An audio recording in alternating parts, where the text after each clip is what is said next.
Senhoras e senhores, com a palavra, o presidente da República, Luiz Inácio Lula da Silva.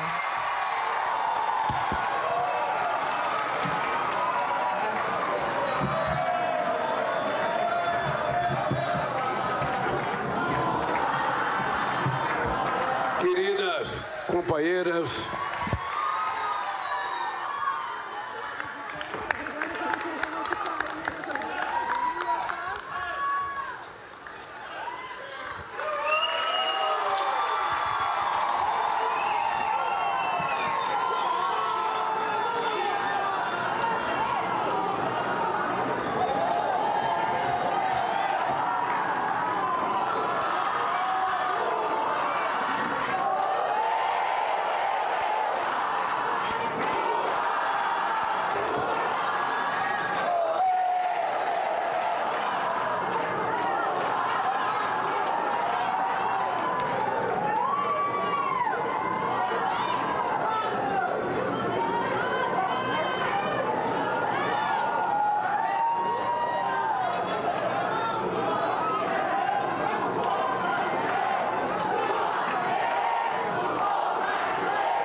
Acompanhamos o anúncio aí, ó, ao vivo, direto do Espírito Santo, o início dos pagamentos do programa de transferência de renda para agricultores, familiares e pescadores afetados pelo rompimento da barragem do Fundão. Vamos ouvir. Queridos companheiros, meus companheiros e companheiras do Espírito Santo, meu caro prefeito Lucas, meu caro governador Casagrande, prefeitos aqui presentes, o presidente da Associação dos Prefeitos do Espírito Santo, nosso querido senador, nossos queridos deputados federais, estaduais. Hoje é um dia de celebração. Possivelmente tenha gente que não tenha gostado do acordo. E quando eu falo de acordo, eu sempre falo de que nem todo mundo é compreender o mundo que o outro compreende. A gente pode ver as coisas diferentes. Eu lembro que até hoje eu carrego na consciência algumas coisas que eu não compreendia quando era mais jovem. Quantas vezes eu cheguei em casa, a minha mãe colocava comida na mesa para gente, e eu, sem perguntar o que ela tinha em casa para colocar no fogão, que às vezes não tinha carne, era feijão, arroz e ovo, que às vezes não tinha arroz, era feijão e farinha, eu muitas vezes reclamava, sem perguntar para ela: a senhora tem dinheiro para fazer as coisas que eu quero? E assim é a nossa vida. A gente de vez em quando sempre quer mais. Sempre quer mais. O que a gente não pode esquecer é que vocês estavam sendo enganados há 8 anos antes de eu chegar na presidência da República. A verdade é que os companheiros que lutaram nesse país pela reparação do maior acidente climático desse país estavam esperando uma empresa que tinha um presidente que não queria conversar com ninguém, que criou uma fundação, que gastou 30 bilhões e vocês até hoje não sabem o que foi feito. Pois em apenas 2 anos, esses 2 companheiros que estão aqui, o Messias, meu advogado-geral da União e um pernambucano, e esse companheiro, ex-governador da Bahia e meu ministro da Casa Civil, conversando com muitas outras pessoas, conseguiram fazer com que a Vale sentasse na mesa e pagasse aquilo que ela tinha que pagar. Não tem conversa, porque a gente não aceitava a ideia de que a Vale não fizesse a reparação. E a Vale tinha uma direção muito ruim. Muito ruim. Porque quando uma empresa vira essa tal de corporation, ela não tem dono. Cada um tem um pedacinho. Vocês aprenderam desde pequeno que quando tem muita gente na família para cuidar de um cachorro, ele morre de fome. Porque todo mundo deixa para o outro colocar comida e o cachorro fica sem comer. A Vale era assim. A Vale era essa tal de corporation, sabe, que tinha um monte de gente, um com 3%, outro com 4%, outro com 2%, outro com 1%, só na expectativa de receber dividendo. Só na expectativa de receber dividendo. A Vale, quando era uma empresa estatal, ela era a primeira mineradora do mundo. Depois que ela virou a tal da corporation, hoje ela é a 14ª mineradora do mundo. Apenas para dizer para vocês, agora a Vale tem uma direção, sabe, que está comprometida a conversar com o governo, a discutir com o governo e a tratar o povo com respeito. E por isso eu estou feliz de estar aqui. Estou feliz porque não foi fácil a quantidade de reuniões que esses meninos fizeram com uma empresa que se achava toda poderosa, que tinha um presidente que nunca procurou o governo para conversar, que nunca participou de uma reunião, que ganhava 55 milhões por ano. Então, companheiros, eu estou celebrando porque a minha mãe dizia: meu filho, teme, não desista de teimar. E quando a gente teima, a gente conquista.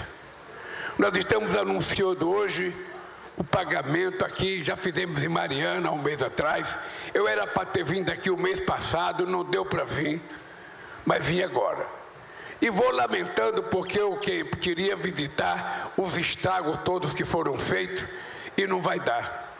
Mas dizer para vocês que o anúncio da entrega desse cartão simbólico para vocês hoje é o começo de uma reparação.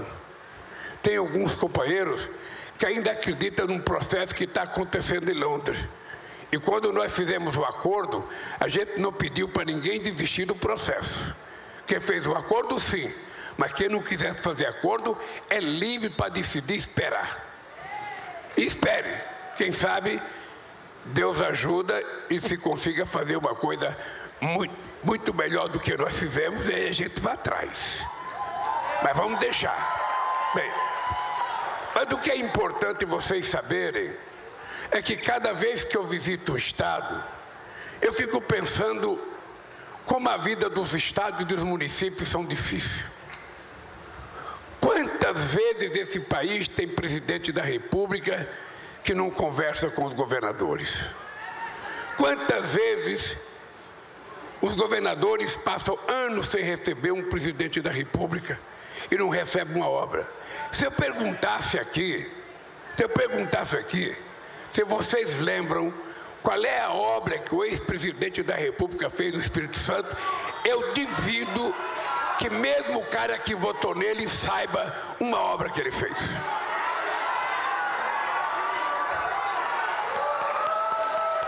Porque o Brasil sempre foi assim.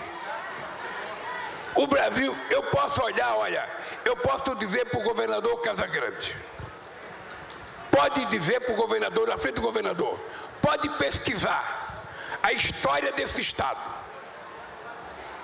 Desde a proclamação da República em 1889, do primeiro presidente Marechal Deodoro da Fonseca. Se vocês vão encontrar um presidente da República que fez mais coisa nesse Estado do que eu, em parceria com ele, em parceria com o governador. Pode pesquisar nas universidades, nas histórias, na imprensa, pode pesquisar. Se encontrar, eu pedirei desculpa para vocês no próximo encontro que eu vier aqui. E é isso que eu faço. Eu nunca procurei saber de que partido é o governador. Eu nunca procurei saber de que partido é o prefeito. A minha relação com o governador e com o prefeito é institucional. A minha relação com o povo, não. Ela é uma relação de fé, é uma relação de confiança. E eu trabalho em função da necessidade das pessoas.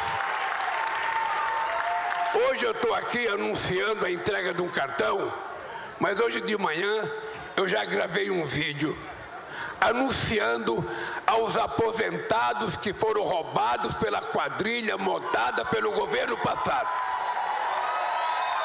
Hoje eu já anunciei aos aposentados que todos que tiveram descontos sem autorização e que foram roubados, a partir de hoje eles podem começar a saber que dia 24 desse mês eles vão receber tudo que foi roubado dele, integral e ainda com correção monetária. E a partir de hoje eles têm que começar a entrar em contato com o INSS para começar a receber. Todo mundo tem e sabe como é que faz pelo celular. Mas esse mês também, dia 1º, a gente fez uma coisa importante. Desde o dia 1º de julho, quem consome até 80 kW de energia não vai pagar nada. E quem consome até 120 só vai pagar a diferença entre os 80 e os 120. E por que nós estamos fazendo isso? Porque no governo passado, eles criaram um mecanismo de cobrança de energia elétrica, que o povo pobre paga mais energia cara do que o rico.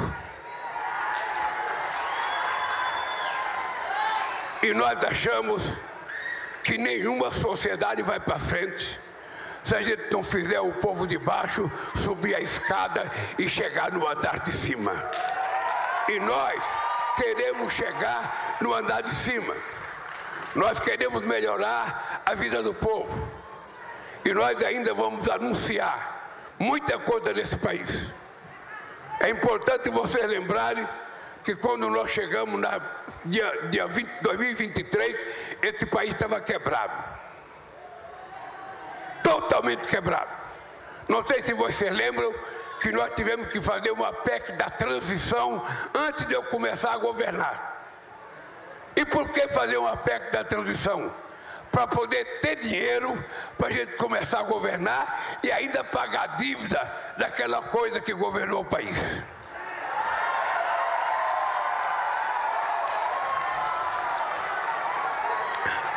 Aquela coisa covarde que preparou um golpe nesse país, não teve coragem de fazer, está sendo processado, vai ser julgado, e ele mandou o filho dele para os Estados Unidos pedir para o Trump fazer ameaça. Se não liberarem o Bolsonaro, eu vou taxar vocês. Eu quero aproveitar e dizer, eu sou um homem educado por uma mulher analfabeta. Sou um homem criado por uma mulher que criou 8 filhos sozinha. Porque meu pai largou a minha mãe grávida de mim, foi para São Paulo, e quando eu fui encontrar com meu pai, ele já tinha outra mulher e outra família. Você pensa que a minha mãe ficou chorando, ficou lamentando? Não. Pegou os 8 filhos, levou para um barraco e criou. E o caçulinha dela virou presidente da República desse país.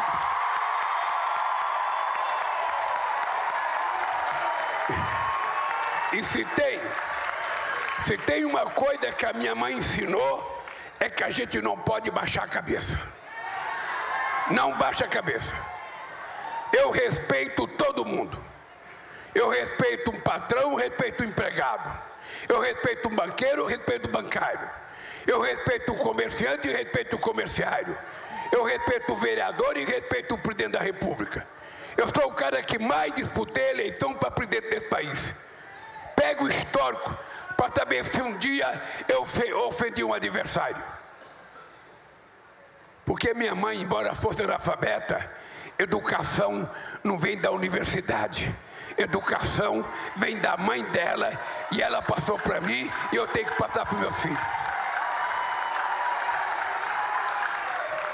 Eu sou agradecido a todos os presidentes da República de todos os países que conviveram comigo entre 2003 e 2010 e agora. Todos eu respeitava. Eu não quero saber se ele gosta de mim ou não. Eu quero saber que ele foi eleito pelo povo do seu país, ele é o presidente. Eu gosto ou não gosto, eu tenho que tratá-lo com respeito, porque o povo deu a ele o mandato. E é assim que é a minha vida. Por isso que eu me dei bem com toda a Europa, me dei bem com tudo que é asiático, me dei bem com tudo que é latino-americano, me dei bem com todo mundo. E eu duvido que tenha um presidente da República que já encontrou com mais rei e rainha do que eu, que mais se encontrou com presidente do que eu e que mais recebeu autoridade nesse país. As pessoas gostam de mim porque eu gosto deles. As pessoas gostam de mim porque eu não sei conversar sem fazer um cafuné na cabeça das pessoas, sem tocar no braço das pessoas, porque a relação humana é química. A gente tem que sentir, a gente tem que ouvir o bater do coração das pessoas. E eu faço com todo mundo, eu fiz com Obama, eu fiz com Clinton, eu fiz com Bush, eu fiz com Biden, eu fiz com Chirac, eu fiz com Sarkozy, eu fiz com a Itália, eu fiz com a Inglaterra, eu fiz com a Alemanha, eu fiz com o Japão, eu fiz com a China, eu fiz com toda a América Latina. Relação de respeito. Eu respeito a soberania dele e ele respeita. Se o presidente dos Estados Unidos acha que um pernambucano que escapou de morrer de fome na terra que nasci, porque lá morria antes de completar 5 anos, se um cara que escapou, se um cara que perdeu 3 eleições, se um cara inventar uma mentira para me prender, tentaram oferecer uma liberdade negociada, e eu disse, eu não troco a minha dignidade pela minha liberdade. Dignidade é uma coisa que eu recebi da minha mãe. A liberdade eu ia receber de um delegado. Portanto, eu quero dizer, com todo o respeito ao presidente Trump, o senhor está mal informado, muito mal informado. Os Estados Unidos não têm déficit comercial com o Brasil. É o Brasil que tem déficit comercial com os Estados Unidos. Só para vocês terem ideia, em 15 anos, entre comércio e serviço, nós temos um déficit de 410 bilhões de dólares com os Estados Unidos. Eu que deveria taxar eles. Agora, qual é a razão que ele aponta a taxação? Primeiro, com base numa mentira, que os Estados Unidos não é deficitário com o Brasil. Segundo, qual é a lógica dele? No processo Bolsonaro, pare com isso imediatamente, mas imediatamente. Porque a coisa mandou um filho que era deputado se afastar da Câmara para ir lá ficar pedindo: ô Trump, pelo amor de Deus, Trump, solta meu pai, não deixa meu pai ser preso, sei das contas. É preciso essa gente criar vergonha na cara. É preciso criar vergonha na cara.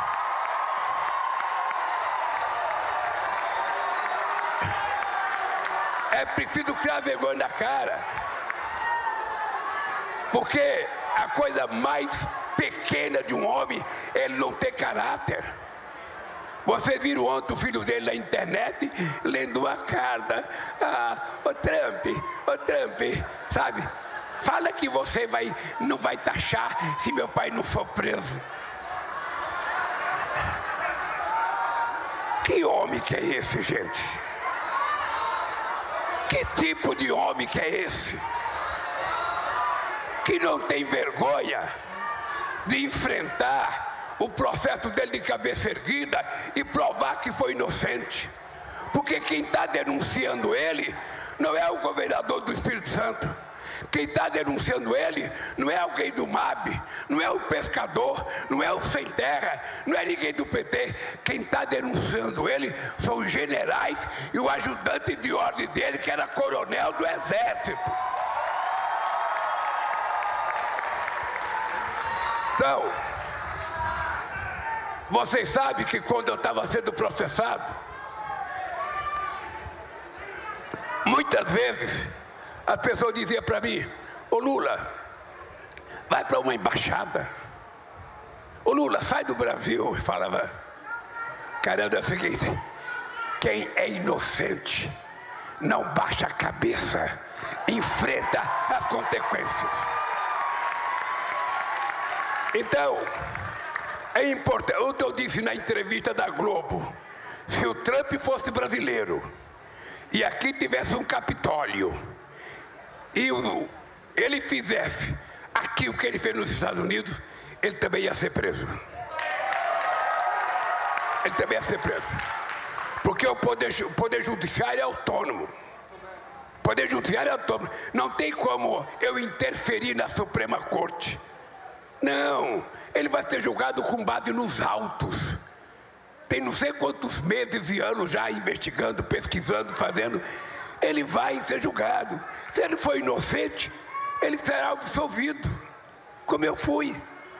Se ele for culpado, ele vai para a cadeia como todo mundo tem que ir.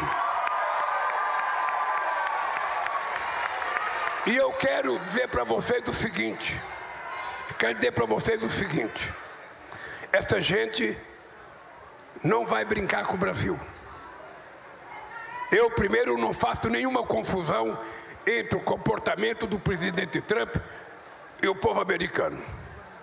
O povo americano é um povo que merece respeito, é um povo trabalhador, e são tão trabalhadores que os Estados Unidos se transformou na maior potência do mundo. Isso se deve a investimento em educação, se deve a muito estudo. Então eu respeito muito. E respeito a relação que o Brasil tem, política e comercial.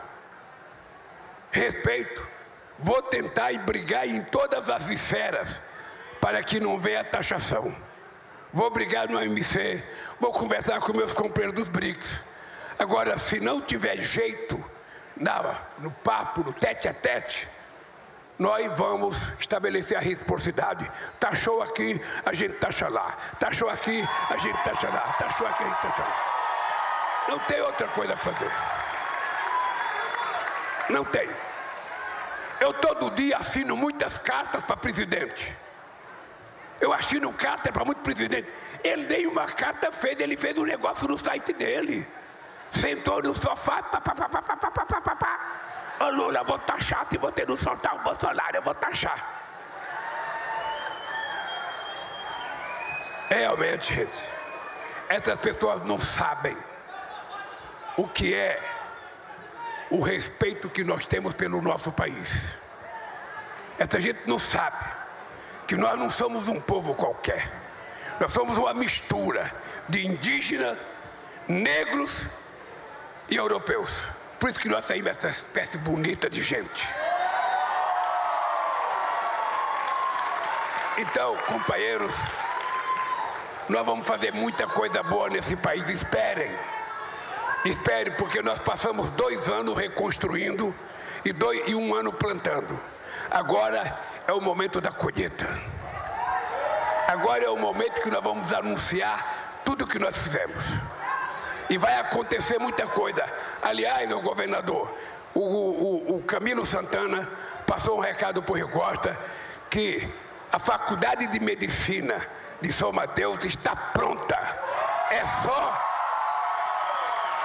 convidar você e os deputados e os senadores para ir lá no meu gabinete. A gente vai assinar para vocês terem a sua Faculdade de Medicina. Tá? Isso está pronto. No mais, eu queria dizer para vocês o seguinte: nós temos muita coisa para fazer. Nós temos uma política de gás, em que eu não me conformo de que o gás de cozinha sai da Petrobras a R$37. E quanto chega para vocês?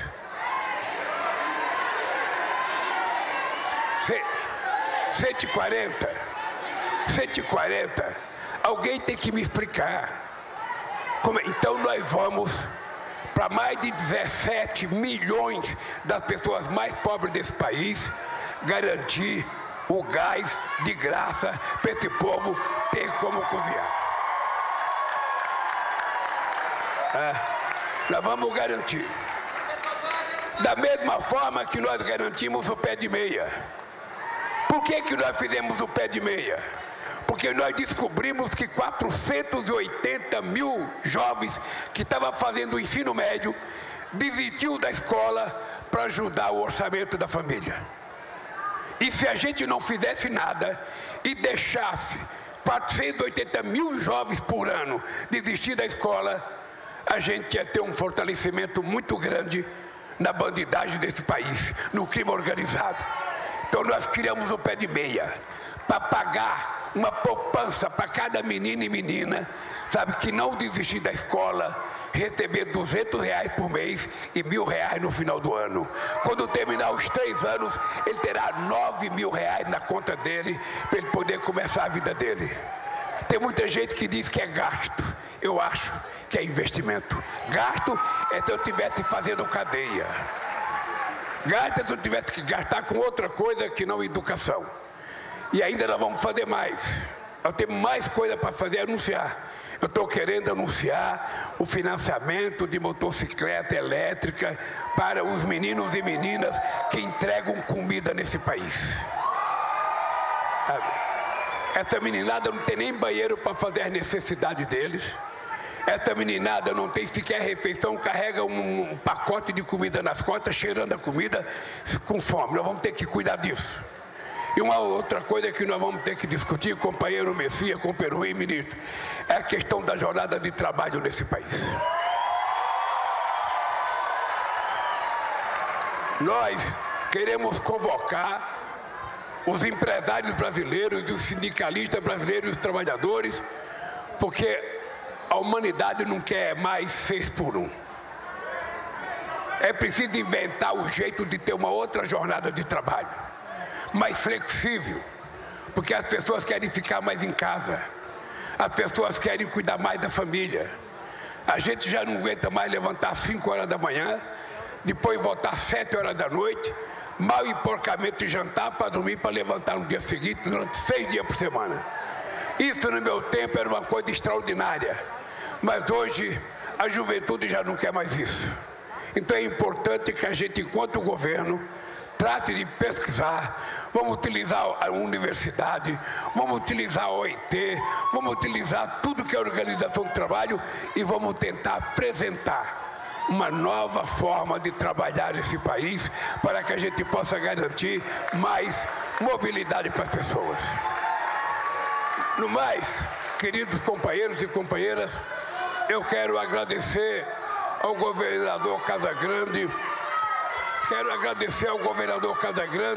pela colaboração dele com o Rui e com o governo federal. Quando um governador, um presidente da República e um prefeito começam a trabalhar junto, só tem um ganhador, é o povo. É o povo. E é por isso que eu quero dizer para vocês, tenho certeza de uma coisa, esse país não baixará a cabeça para ninguém. Para ninguém. Ninguém porá medo nesse país com discurso e com bravata. Ninguém. E eu acho que nesse aspecto nós vamos ter o apoio do povo brasileiro, que não aceita nenhuma provocação. Por isso, companheiros, um abraço, um beijo no coração de cada homem, de cada mulher, e até outro dia, se Deus quiser.